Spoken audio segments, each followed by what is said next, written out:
Hey, finance students, welcome back. We are working on Chapter 14, Cost of Capital. We're now looking at cost of equity. And remember, there are two parts to equity for a company. There's common stock and preferred stock that we'll be looking at. So we're just going to be using the same formulas that we used in Chapters 10 and 8 from last week to calculate our company's cost of equity that we have for this. So let's do a couple of sample problems here and see what we have. Zeit. Start with the first one. Zeit just paid $1 dividend, is expected to grow at 5% rate forever.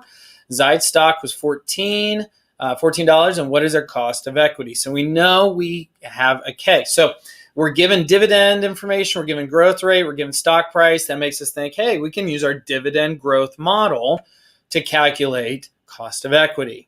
So the first thing that we do is we have to plug in what we know is the dollar dividend that we have there. We know our growth rate is 5%, and we know the price of the stock is 14. So in order to calculate our next dividend, we use our little calculation trick where we take our original dividend plus the growth rate times the original dividend.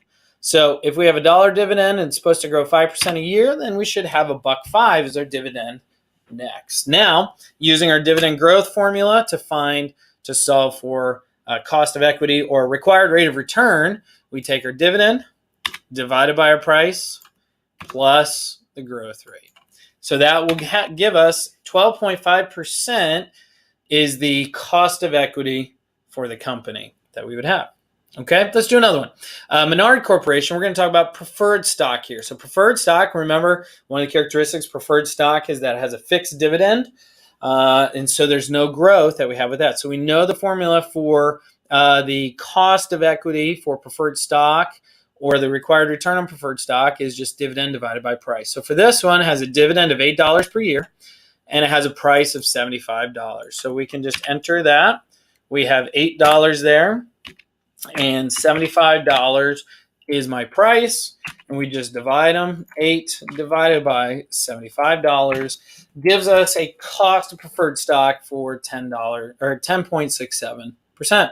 All right, let's do the last one here. Waco Corporation, same thing. We have all this information that we're looking at, and we need to find their preferred stock, and we need to find their cost of common stock. So preferred stock, we come up here and we look, well, we need the preferred stock dividend and the preferred stock price, which we have right here. We have preferred stock dividend of $1.90, preferred stock price of $21.38. So we can just quickly divide the dividend by the preferred stock price, $1.90 divided by $21.38, and that gives us a cost of preferred stock for $8.89.